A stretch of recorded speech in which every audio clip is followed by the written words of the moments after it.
4, 3. En effet, nous ne pensons pas que les idées que nous diffusons ont une force par elles-mêmes, qu'elles vont germer, fructifier d'elles-mêmes. Nous savons que pour les mettre au feu de la pratique, pour les appliquer, pour les faire entrer effectivement aujourd'hui comme une force dans les masses, il faut derrière regrouper les militants, les organiser pour opposer au front de la bourgeoisie la force organisée des travailleurs qui fasse triompher et jusqu'à sa victoire finale le combat de mai et juin 1968.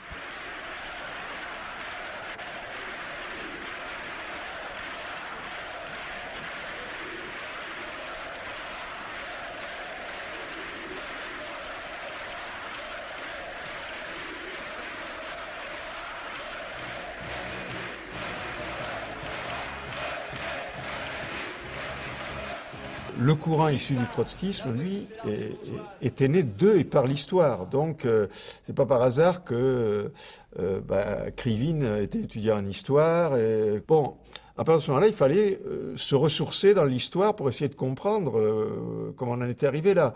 Et là, pour le coup, autant on venait pas, enfin, en ce qui me concerne, puis c'était la majorité des copains de la JCR, autant on venait pas du trotskisme, mais on a trouvé, notamment dans la Révolution de Trahi, de Trotsky, ou dans les textes de Brouet, il y avait peu de choses à l'époque. Il y avait le gros bouquin de Brouet sur l'histoire du parti bolchevique. Bon, ça a été un peu notre nourriture de base pour dire, bon, mais alors, qu'est-ce qui s'est passé ?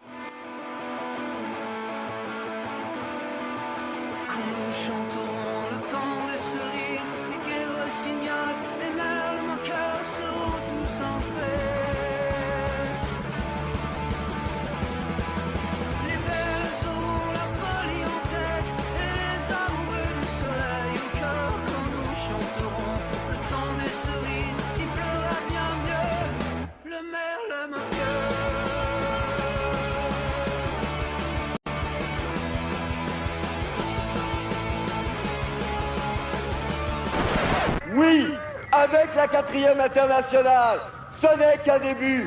Continuons le combat. Il n'y a pas de jugement dernier en histoire, ça c'est l'avantage. Du coup, on est amené à réévaluer en permanence. Le prix, c'est que ça a compromis durablement une certaine idée du communisme. Bon, et qu'on doit aujourd'hui remonter la pente. L'idée qui est identifiée à l'Union soviétique, et je crois qu'une raison de la crise, voire de la crise d'effondrement pour certains d'entre eux des partis communistes européens dans le monde, c'est leur identification à ça. Ils n'en sont pas sortis. Bon, après, on peut se libéraliser, s'ouvrir, etc. Mais les comptes ne sont pas soldés avec l'histoire. D'où le binôme Champagne-Alka-Seltzer. D'un côté, bon, il fallait que ça finisse, parce que ça ne pouvait plus durer, et que finalement, ça ouvre un nouveau champ de possibilités. Mais en même temps, on n'a pas fini d'en payer le prix, nous inclus.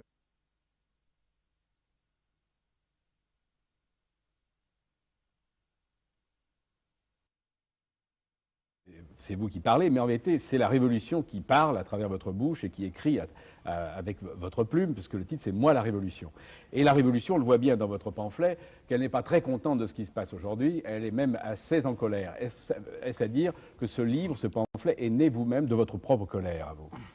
Oui, bon, il y a un coup de colère de cette vieille dame qui paraît tout à fait légitime, à voir un petit peu les décombres et les ruines de son bicentenaire, sur lesquels il faut s'entendre. Le fait de ranimer, de faire un travail collectif de mémoire est tout à fait légitime et nécessaire. Tout le problème qui est porté par la Révolution, d'où le choix d'ailleurs de cette parole à la première personne. Et qui s'adresse au citoyen président. Qui s'adresse au citoyen président, c'est de revendiquer justement sa part de passion, sans laquelle on peut difficilement parler de révolution par ailleurs.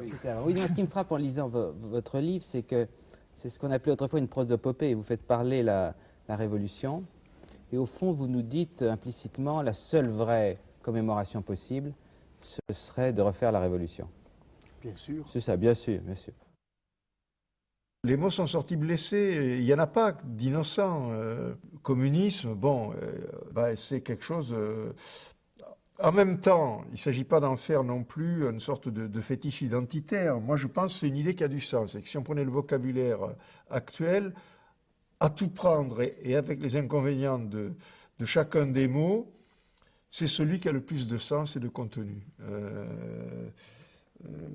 Historique, politique, je dirais presque philosophique, mais bon, si Marx fait un tabac aujourd'hui, éditorial, que ce soit en version manga au Japon ou à la foire du livre de Francfort, bon, c'est pas par hasard, parce que là, pour le coup, il y a une pensée fondatrice, et aussi longtemps que son autre existe, il n'existe plus que jamais, le capital, bon, il y a quelque chose d'inépuisable là-dedans. Le dernier poilu vient de mourir, donc maintenant, on va faire le compte à rebours des 68 âges.